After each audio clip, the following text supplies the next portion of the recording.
All right, I'd like to welcome you to Empower Your Data, choosing the right tool, SharePoint Dataverse for Teams or Dataverse.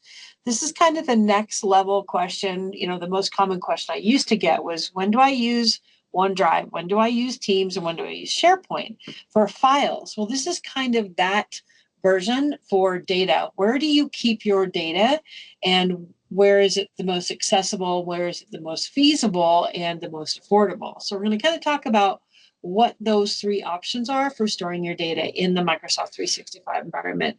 We're not going to be talking about Azure. That's a whole nother level. We're not going to be talking about that. Just the ones that are basically available for power users and maybe a little bit of your citizen developers that you have available in your organization. All right. So who am I? I am Shari Oswald. I am a recently minted MVP in Microsoft Apps and Services, but I'm not new to the technology. I have been using SharePoint since before it was called SharePoint. It was called Content Management Server. So I focus on that area, but of course, SharePoint is the foundation of everything. So all of these other applications aren't a big jump for me because they all are included in the platform. They call me Shortcut Shari. I am known for keyboard shortcuts, and I like to work smarter, not harder. So I think that's probably where that came from. It started as a joke, but it stuck. And I am now obviously out on the blog, on Facebook. Look for shortcutshari.com. And the hardest thing to remember is my name is spelled S-H-A-R-I out of all of the ways that you can spell Shari. Right. This is my mission statement. I always like to have fun. Hopefully you do too. But my main goal is to solve your business problems. And I always start with, what's your problem? I used to have people come to me, can you build me this? And of course I can build this for you. And in the end, it didn't solve their problem because they don't know everything that I know. So I always start with, what's your problem? And in today's problem that we're solving is, where do we keep our data? And where is it most feasible to keep that data? So thank you all that have just joined. We're just kicking off here. My company is Power Up Learning, but we're also consultants, speakers, change agents, facilitators, practitioners, authors. I have content on LinkedIn Learning. I have actually just talked to them about creating some more content as well. And so look forward to supporting you in your journey in Office 365 if you need any assistance. Okay. So here's my LinkedIn Learning. I have 3 courses right now. The SharePoint Admin Quick Tips. We have the SharePoint Advanced Documentation, and I'm going to be updating the SharePoint Communication sites because that has evolved a lot since I created this course. So there is a link there. If you're interested, you're welcome to go out and check out the content that I have there. All right, so what's in the hour? We have about an hour or so. We're going to talk about Microsoft Lists, a little bit about Dataverse for Teams, and more about Dataverse. And then we're going to compare the tools and hopefully give you some ideas of where you should store your data. All right, we're going to start with Microsoft Lists. Of course, this is my baby. A few years ago, Microsoft decided, let's rebrand things and let's call this Microsoft Lists. And I'm like, welcome to my world. This has been SharePoint Lists for 20 years, and it was underutilized and definitely under, people didn't know it was there in a lot of cases. It is a tool that's used for managing and tracking information within your SharePoint sites, aka behind Microsoft Teams is a SharePoint site. And if you didn't know that, that's the best kept secret of today, the fact that SharePoint supports all of the content that's in Microsoft Teams. List is also available as a personal solution. So we're going to talk about that in the gotchas where that comes into play when we talk about the list. But the main thing we're going to focus on are the SharePoint lists. Now, Microsoft does provide a collection of templates that you can start from. What I have found, these are probably maybe sometimes 80% what I need. They're not ever 100% what I need, but sometimes they're a good starting point that you can use. And one of my favorite examples is I've worked with a major airline for about a year, and they gave me just so much great information to share as examples. So we'll talk about that. All right, so why would you use lists? Microsoft Lists is a collaborative tool, and when I see Excel spreadsheets that are in a document library, kittens kind of die for me. I'm like, what is that about? Why are people doing that? Excel is a great tool for tracking information, but there are some limitations to it. And if you've ever tried to co-author in an Excel file with somebody else that's in a library, you can get blocked quite a bit. It's not really meant to be collaborative, especially in the web. And so Microsoft Lists is a better option for that. So if you are using Microsoft Excel to track information, storing it in a SharePoint library or a Teams library, you are missing a lot of the capabilities that you could have by not converting that to a list. An example of that, I had a woman that we were collecting the different technologies that supported the children that we supported around the world. It's a organization that feeds and sponsors children that are underprivileged all around the world. And we were trying to figure out what tools they were using to track the kids. So she sent out a spreadsheet to 45 different people and said, here, add your content to this list and send it back to me. They took it upon themselves to change her list, change the order of the columns, add columns, remove columns. So then she had to take 45 versions of that list and smush it back together. She goes, you know Excel, don't you? And I said, yes, but why wasn't this a list where people could just contribute to it? And so that would have solved her problem if we had used that. So it's a really good collaborative tool. If you're not using it for financial management and macros and big, calculations and all these things, I would encourage you to convert your Excel spreadsheets into lists or data. We'll talk about the other options as well. It's very useful, very versatile. You can track just about anything. There are some templates. Again, those are starting points that you can create whatever you need from scratch. You can mirror exactly what that Excel spreadsheet looks like now. And it's fully integrated with the other applications that are in Microsoft 365. So you can use it as a data source for reports if you need it to. You can use it as the source of a Power App if you need to store and put information in there. I actually have one course in my personal courses that I share that it's like how to take information from Microsoft Forms and put it into a SharePoint list, which is aka Microsoft List. So lots of collaboration options and being able to share that with people. Now, the pros of that is it's very easy to use. If you're an Excel user, you probably can figure it out. The hardest thing to kind of know is the data types and what type of information. And when you convert Excel spreadsheets into a list, knowing what those data types are is very important. You can use collaboration with other people, so you can share that same list. You can even create different views of that list. So in that same nonprofit organization, I had two women that managed the purchasing process. One of them did the post-purchase and one of them did the pre-purchase. And they would go in and sort and hide the Excel spreadsheet. And then the other one would come in and say, you messed my stuff up. Now she would sort and hide so she could do her job. I'm like, let's make this a list, give you both your own views and give you both working there at the same time.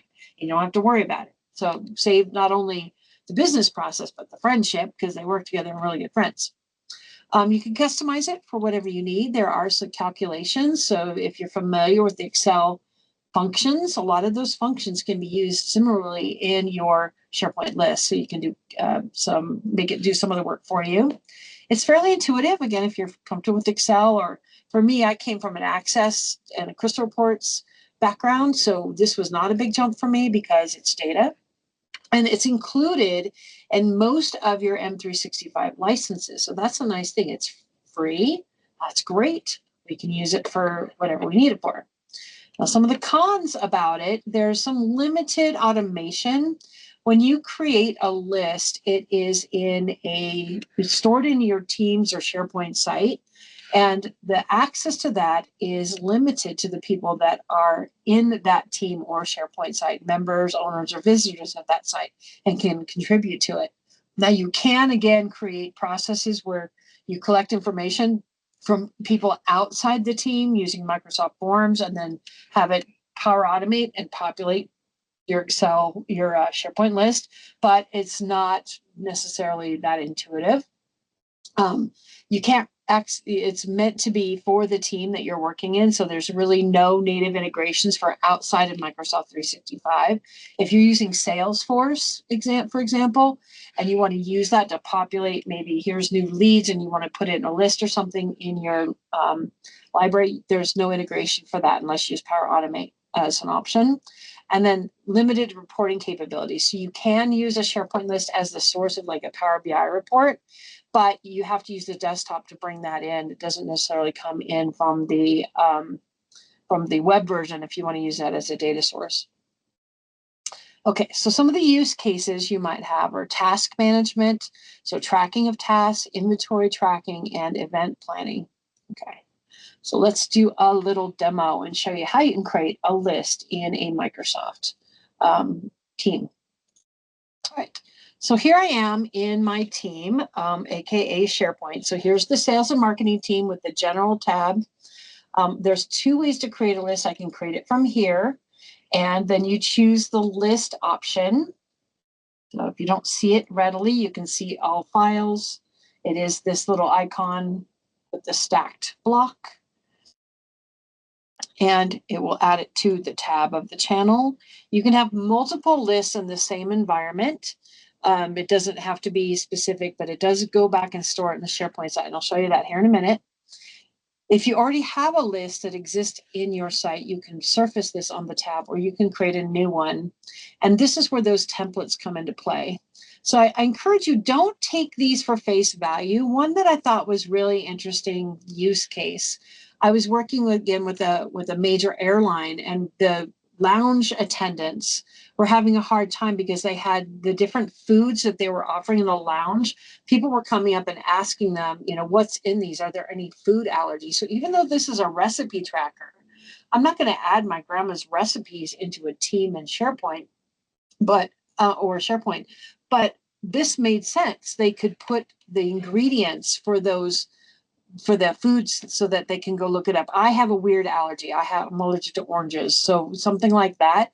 Is there any orange in this cake or whatever it might be? They can tell me, which is kind of nice. So think outside the box when you're looking at what you have available here.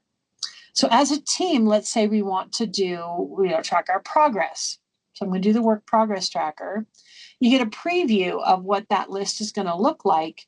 And then you can decide, is this going to work for you? Yes or no. If not, you can go back and choose a different template. Now, some of them do have some automation included. So these have the approvals built into them. So this one is a travel request with approvals. This one is a content schedule with approvals. So some of them already have that built in. You can always add those workflows to it later if you need to, but not necessarily if you, you can create it to begin with. They've added just those two that have that in there. All right, so I'm going to go back and do the work progress tracker and say, yes, use the template. And let's say this is our project tasks. Now I'm going to be I'm going to give you a little caution here. This becomes the URL or the site address of the list. So if you put in a really, really long name, it's going to make your site address really long. So I would encourage you to keep this short. I kind of try and think of vanity plates. You can always go back and change the pretty name, the descriptive name that is assigned to the list later, but keep this short and maybe not put any spaces in it or things like that. The description is something everybody skips, and I'm going to encourage you to fill this out, and I'll tell you why. Everything in Microsoft 365 is searchable. It's our job to make it findable. So if you want people to find this that have the permission to see it, it's a good idea to put a description, not just a bunch of keywords, blah, blah, blah, blah, about what's in the information that's in your list, but what it's used for, the purpose of it, and maybe even like the dates. Here are the project tasks for 2024. Maybe I'm going to put that in my description. Maybe you have a different task list for 2025 or something. So make sure you put a description in. And then you can pick a color. I'm a little obsessed with purple, so I tend to pick that one. And there's a limited little set of icons that you can use to apply to your list. So if I click create, it's going to create the list for me with those standard content. Now, these little wizards are great. A lot of people just close them because they're in their way, but I encourage you to read them because they are Usually they're surfacing things that are new or different from the last time you were in here, or maybe specific to this template that I chose. So this one is prompting me to set up a feature for a due date reminder. So instead of having to manually go in later and create a Power Automate flow to remind people that stuff is due, it automatically adds it for me. I can say don't add these features or not, or I can do it later. I'm going to click next, and it's going to set up the features for the list and send me an email when it's all done. I mentioned that maybe, 80% of the time this works out of the box for me, but there's a lot of times that I want to add additional features to it. So you can add additional columns and just be aware of the data types that are available. You have text, choice, date and time, multiple lines of text, person, which is kind of important. Instead of putting a text column in with somebody's name, if there's somebody within your organization, use the person column, because then you can use magic things like the me view, where you're like, just show me my tasks, or just show me the ones that are assigned to me, or the ones that I'm in charge of, that I'm the owner of.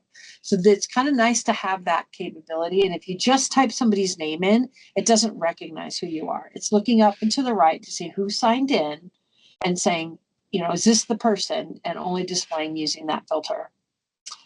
You have numbers, yes, no field. So yes, no is a little misleading. It's a toggle. It's either on or off. So is it archive? Yes or no? So it's not just the answer is yes or no. You can use it for, on and off, that type of thing. You have hyperlinks, so if they're links to somewhere else. Currency, that's kind of an important one, because if you have anything to do with money and you're doing calculations, you can use the number data type, but there is a certain amount of decimal points that are recognized by the different number formats. And if you don't use the currency data type and you do calculations, you're going to end up with penny rounding errors. So I would encourage you, if it's money, always, always, always use the currency data type. And you can determine what currency, if you're international, that you can pick which currency you would like to provide in there. Location, this one's a little different now. It actually creates a connection to mapping systems. So you can put a location in. An image, maybe it's a product image or an image of a person or a logo, or if you're using the content scheduler, maybe it's something like the image that you want to use for your social media promotions, things like that. We're not going to get into managed metadata. That's a whole nother thing.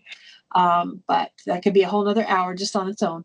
And then lookup options. Sorry. So if you want to see what all of your column types are, you can click the all column types and hit next. And it's going to take you into what is considered the classic view of the lists and libraries for SharePoint. So this is being created in Teams, but guess what? Its actual home, if I go to the sales and marketing site and go to their site contents, guess what it just created in here? Here's that project task list that I just created today. So it lives in SharePoint. The beautiful thing about that is SharePoint lists give you a lot of permissioning granularity. You can say down to the item level who can see it, who can edit it, who can add to the list, who can only see the list. So very, very nice. And those same permissions are mirrored in the Teams version.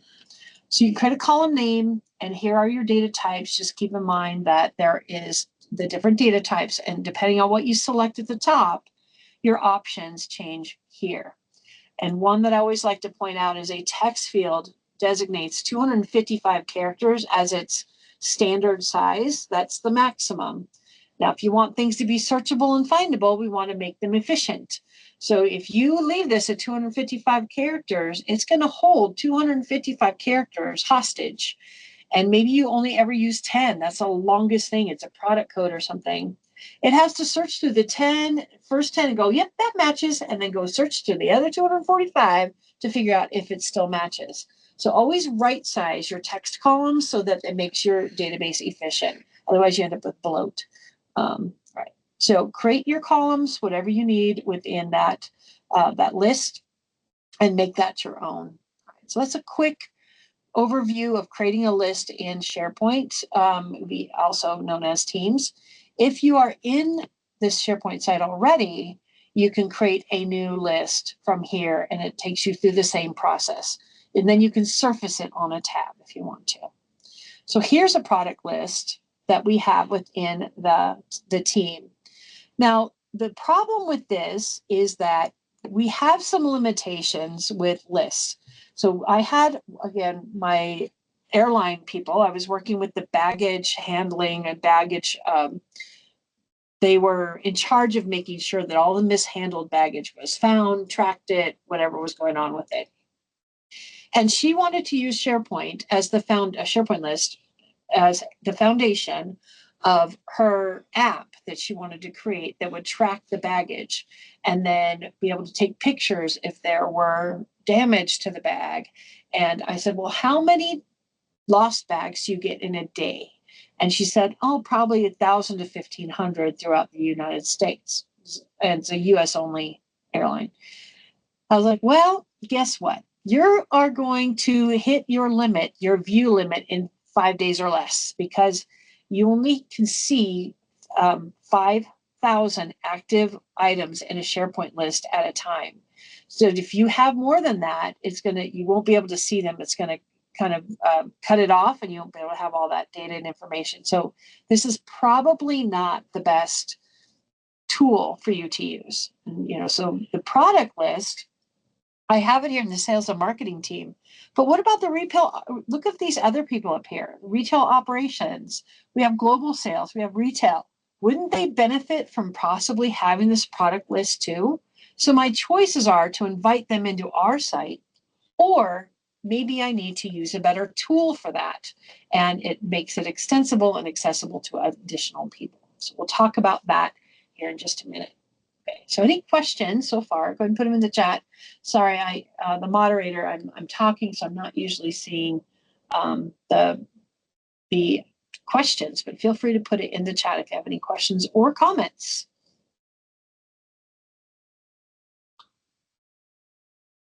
I'm seeing a lot of new names from people I haven't seen in other presentation, so I'm excited to have a different audience for this conference. Okay, I don't see any questions, but I'll keep watching for them.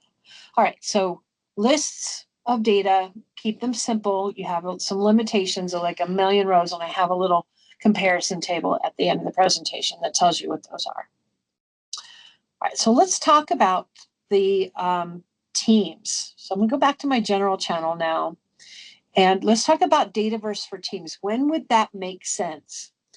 If for some reason you have data that is going to exceed, like we could potentially use Dataverse for Teams if our audience is the people in the team that we want to share data with, and it's going to kind of outgrow that relational database or grow that table size, the view size, or potentially we want to create a relational database. So I go back to my Access days. People that want to convert their Access database into Microsoft lists, so those tables, like, no, that's not what that was built for. If you need relational databases, Microsoft Lists is not your tool of choice. Okay, so let's talk about what our other options are. All right.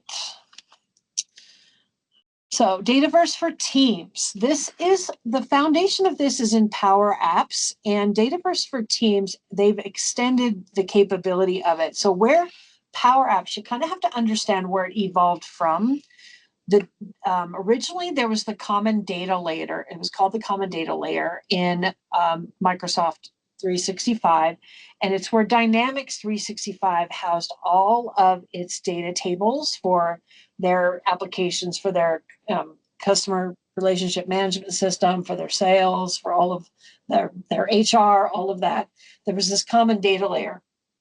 And so they wanted to give you, as part of that, you could create tables using Microsoft Teams that you could access similarly. Things like the user list out of Office 365. We used to have to use like the Outlook address book, which doesn't necessarily work. You actually get to utilize and leverage those user tables that are available, including their names, their pictures, and all of that, if you need to use that in your apps. So Dataverse for Teams is built into Teams, but it does, again, have some limitations. You can build apps for that. So what are some of the reasons you would want to use your Dataverse for Teams? For custom apps and workflows, let's say I wanted to do a travel tracker or travel database, and I needed to say, okay, here's my table of who the people are in the organization. Here's their supervisor, and I want to build an app so they can submit a request for travel, and it would look up who their supervisor is in the user tables and incorporate that into the workflow so that we know who to send the approvals to. And maybe there's a multiple process approval where it would have to go to their supervisor. So building that into a list in Microsoft Lists, you'd have to maintain that because it doesn't actually know who the person is, right?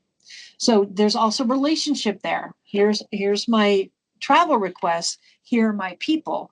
Now, whenever you say, oh, over here, I've got a list of these and a list of those, that's a relational database, and we want those to talk to each other. Again, that is not the purpose of a Microsoft list. If you have custom solutions that you want to use, that maybe those out of the box tables or templates don't work for you, you don't want to build a whole nother one, or you want to leverage solutions across the organizations. So I've got, in Microsoft Teams, I've got that group that we want to create a travel app potentially and have it be in in your phone. You can be able to access it from your phone or tablet or phablet or computer, whatever. And then you can also do collaboration in that content. So it allows multiple people to be contributing to the same lists and sharing data that goes beyond that 5,000 view limit. So it gives you a little bit more flexibility and ways to use that, plus the reporting, which is awesome. So the pros of using in Microsoft, the Teams, Dataverse for Teams, it's customizable, kind of like the lists. We can use the customization options and create some other content in there. We have low code. So if you are not a coder, girl, don't code. I don't like to code. I know enough code to be dangerous. I can read it and repurpose it, but I don't sit there and type it out at all. So it's a low code platform. So your citizen developers are the people that might be your audience for that. It's also scalable. So if you feel like you've outgrown it and at some point you need to promote that into the full Dataverse, guess what? You can do so fairly easily. If you built this whole solution in Microsoft Lists and what they're not intended for, you can't scale those. You can't change them. You can't upgrade them. You can't do anything with them. You kind of have to recreate them or import them or all kinds of fun stuff in there.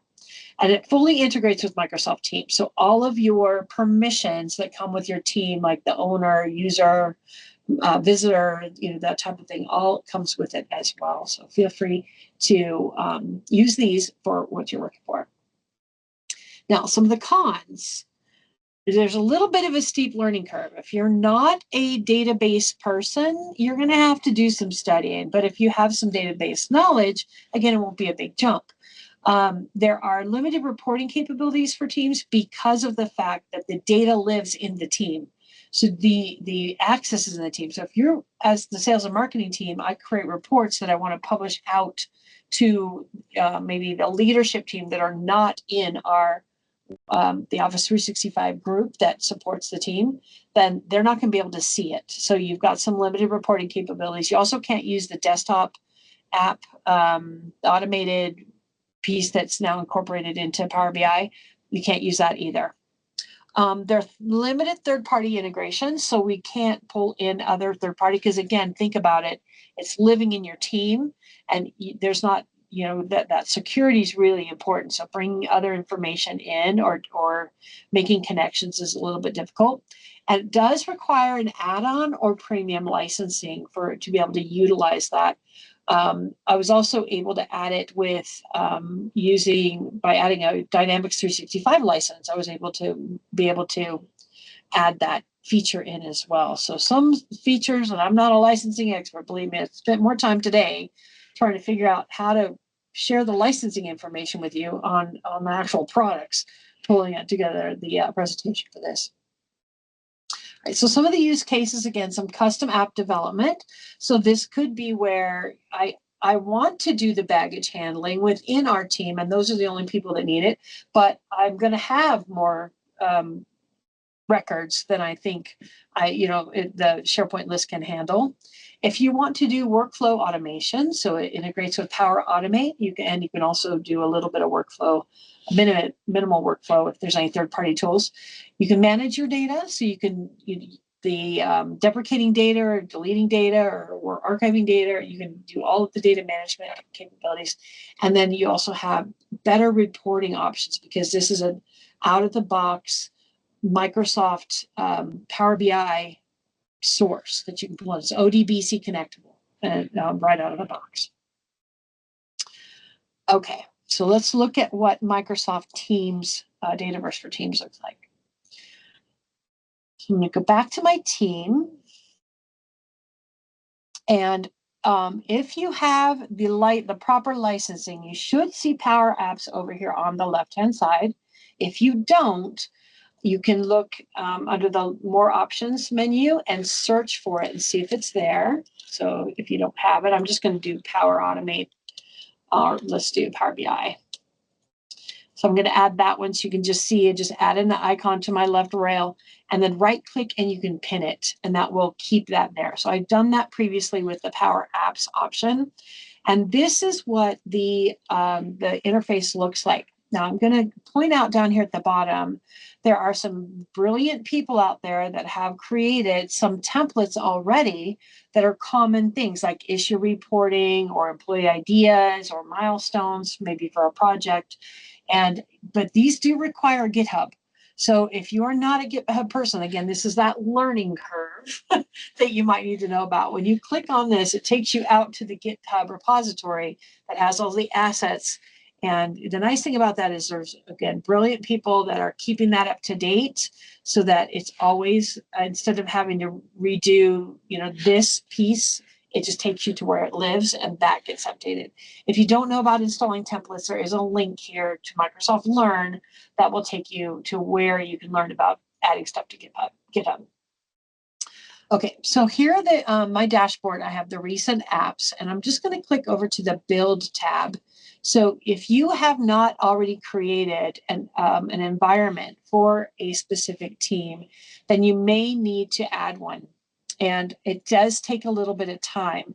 So if I add a new app, you'll see my options here are to pick one of the other teams that are available. Let me pick US Sales, and I'm going to click Create. And you're going to see that this sits here for a minute or 20. It took a little bit. So if you're deciding that you want to start adding apps into your team's Dataverse for Teams, I would encourage you to do this and let it do its thing, and it will email you when it's ready, or you'll get a little pop-up in the lower right-hand corner letting you know your environment is ready, and we'll watch for that. I wanted to show you this because this was a little bit of a gotcha. And in the past, in my demo environments, there's my little pop-up that says Power Apps is ready to go. So I did get my pop-up. It didn't take too long, but I've had my demo environments take like 20 minutes to an hour sometimes to get this spun up and ready. All right, so once you have your app, you can go over to the build option. And let's say I want to add a table. I can create a new app. So maybe let's say we're going to do that travel app. I'm going to use the app option here. And we'll call it travel requests. And click save. Okay, why is it read only? And again, this is not a Power Apps class. I'm just showing you it's there. You can choose to start with the data that you already have, or you can use the layout. So I'm going to choose data because I want to show you creating a new table. And these are grayed out. Again, this is a demo environment thing. And this one is in preview. It's not actually ready yet, but create from a SharePoint list. So if I want to convert that product table into a Dataverse table, I can create it using the SharePoint list as the source. Or I can export it and use something that I've been using in Excel, and I want to create a table, I can use it from there. Or I can create a blank table. But here's one of my favorite things is the new Copilot options where you can just say, hey, create me a table that does this. So I'm going to use this collect RSVPs. Let's create a table to collect RSVPs for a holiday party. And hit the little arrow. It's going to do its magic. This makes me so happy. I can't tell you. So it's like, all right, using RSVPs. Here's the name. Here's the email. Here's the phone number. Are you attending? Yes or no? So looking at this, this is a text field. You can see the little icon. This is text. Here's another one that probably has 255 characters in it, by the way. So you'll want to fix that. This is a hyperlink for their email. A phone number with a, so this is going to be a text field with an input mask that lets it put it in as a phone number. And then whether or not they're attending, that's that yes, no. And then let's say I want to add, if they're bringing, how many people are they bringing? I could just say add a column to track any additional attendees.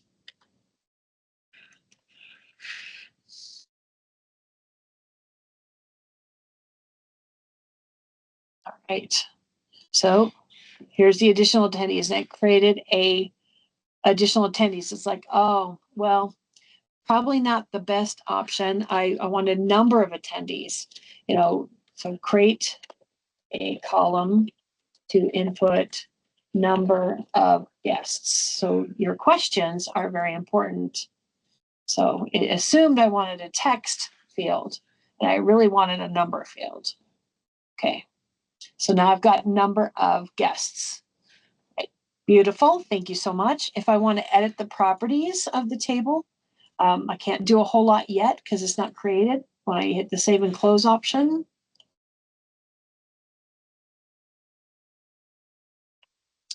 okay, now on my tables, so in my data,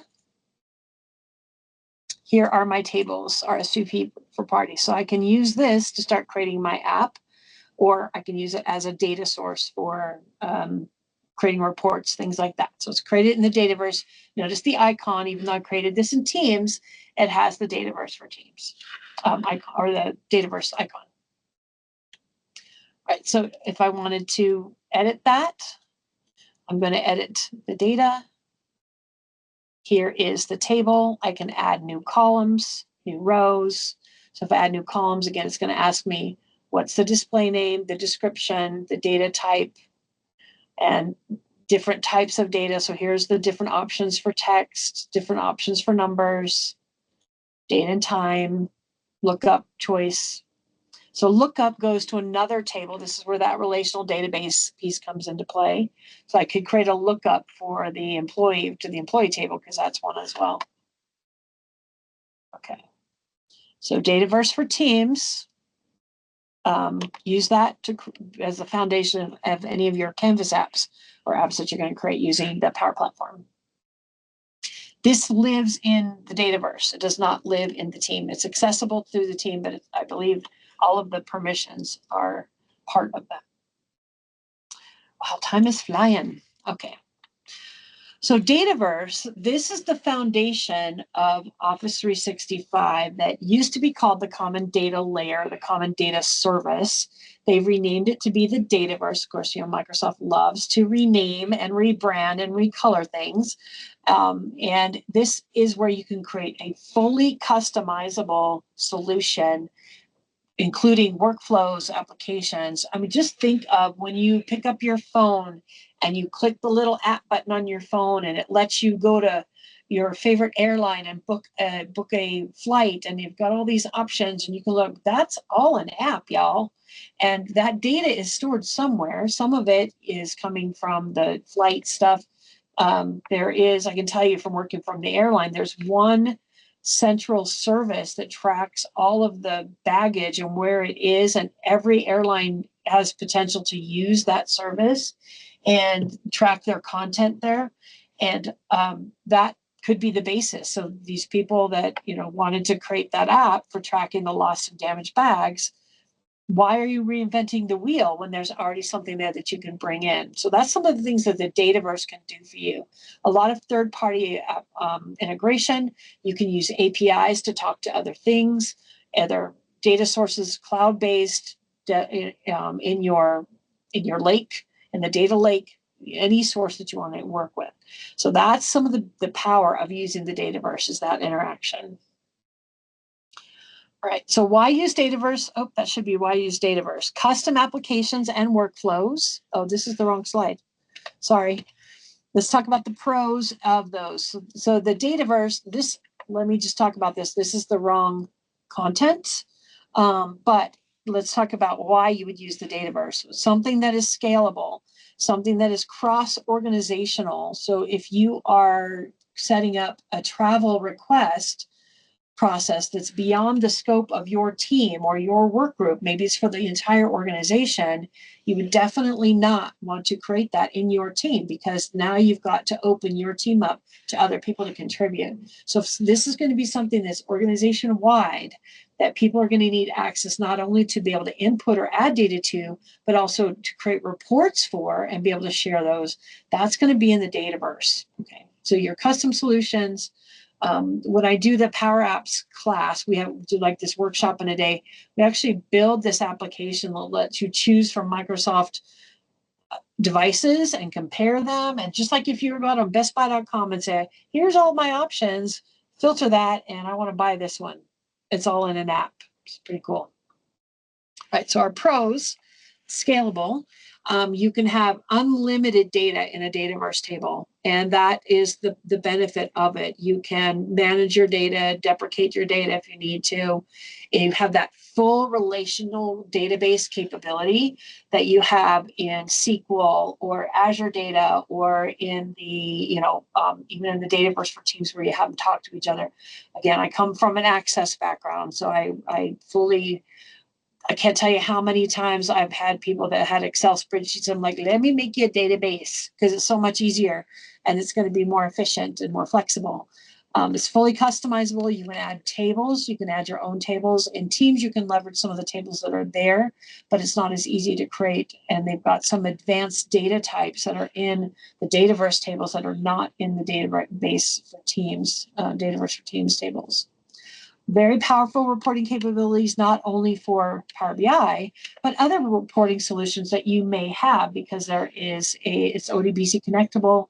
You can create a connection to it and you can leverage that as well. And then integration with Power Platform, of course, because it's built on Power Apps. It's built in that environment. And that makes it more useful for your Power Platform capabilities, including Power Pages. So if you're using Power Pages, maybe you're creating a portal for your clients so they can see what information you have for them, or what orders they have, or what status it's at. That's not something you're going to put in Teams. That's something you're going to put in the Dataverse, and you're going to put it out. Be able to create a page and surface that data for them on those pages. Right, some of the cons. Technical expertise is required for this. It's not for the shy, and you're going to have to do some training if you're not up to speed on it. Again, not a big jump if you're a database person to begin with. There's limited collaboration capabilities that might be changing, but you can't create apps together. And Copilot, again, is working in there as well. You can use Copilot for that to create those, but you're creating standalone information. Another big con, which I thought I put on here, is the cost. So we'll talk about the cost of it. It is not only a licensing, but you also have consumption costs as well. So I'm always of the mind, it's a trade-off of time or money. If it's going to save me 15 hours a day so I don't have to export data into an Excel spreadsheet and rework it and email it out to 50 other people, is it worth that amount of money that it's going to take to manage that data in the Dataverse? Yeah, because it frees me up to do other things. And people forget about that. It's like, wow, that costs X amount a month. Well, do you know how much it costs me an hour to do that manually? Yeah, okay. Usually the trade-off is pretty good. All right. So some of the use cases for this are enterprise database or data management. So again, anything that's going to be cross-organizational. If you want to create apps that are specific to your organization, like the ones where, again, the airlines, one of the apps they created that was so impressive was doing the inspection checklist on the planes.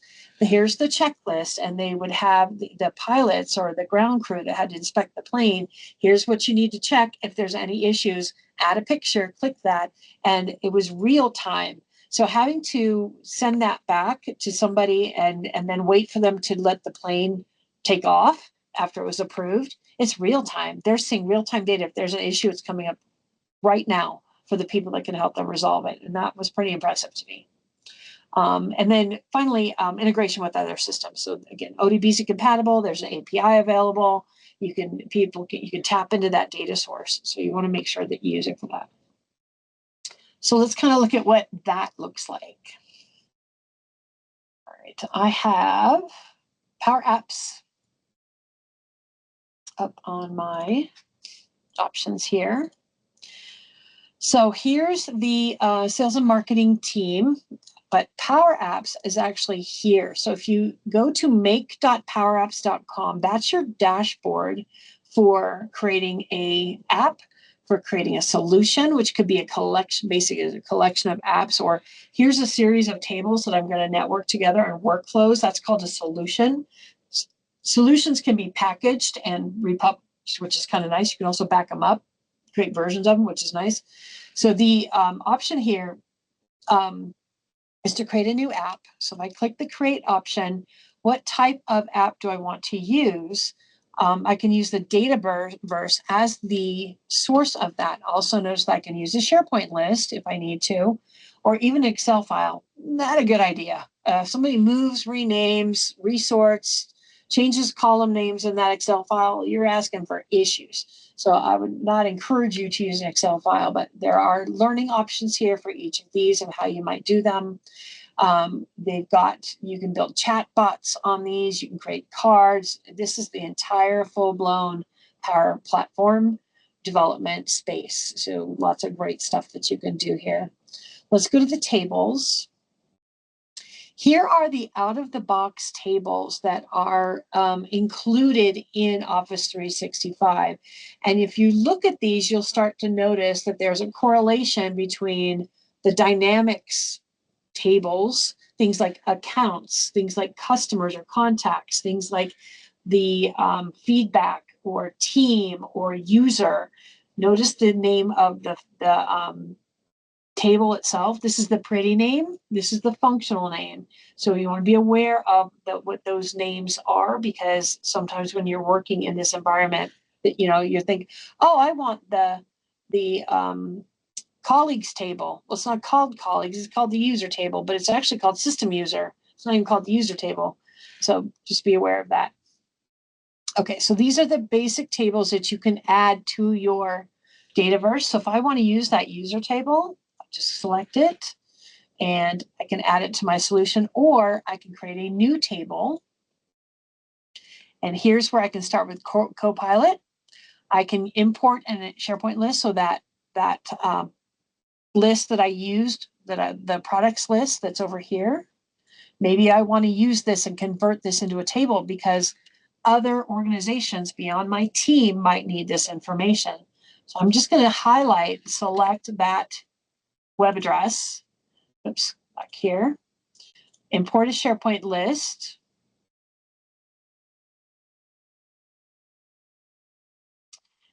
I'm going to put the URL, or it's going to show me the recent sites that I've been in.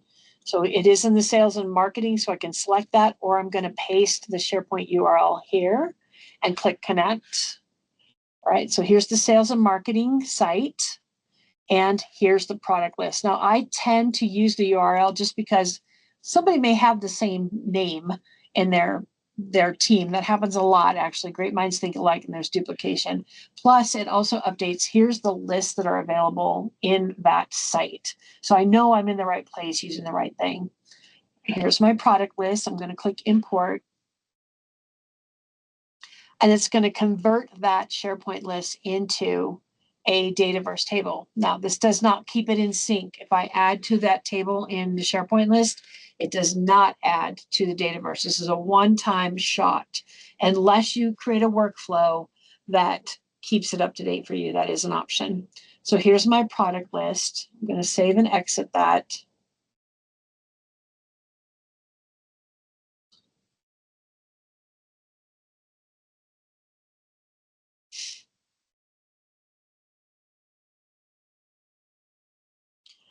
Taking a minute there.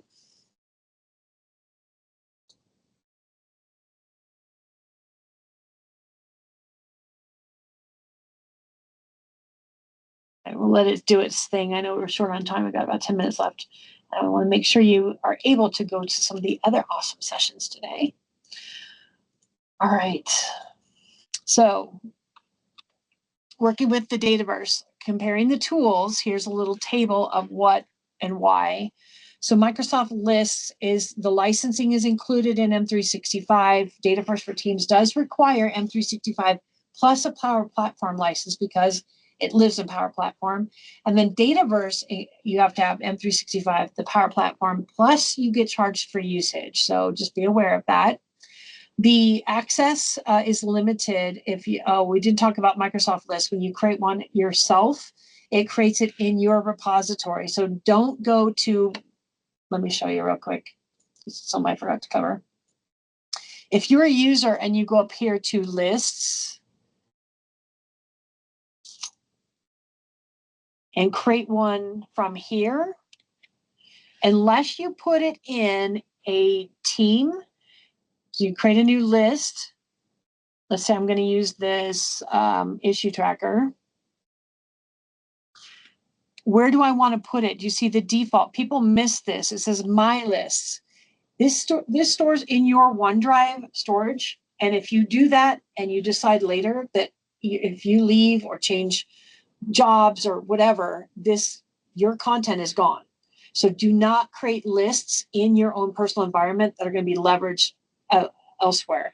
Make sure you always put it in the team that it belongs in, unless it is specifically for you. Maybe you want that recipe list in your own stuff, and when you leave, it doesn't matter. It's okay, but don't create any enterprise or team level functions unless in your my list, and make sure that you change that if you create one.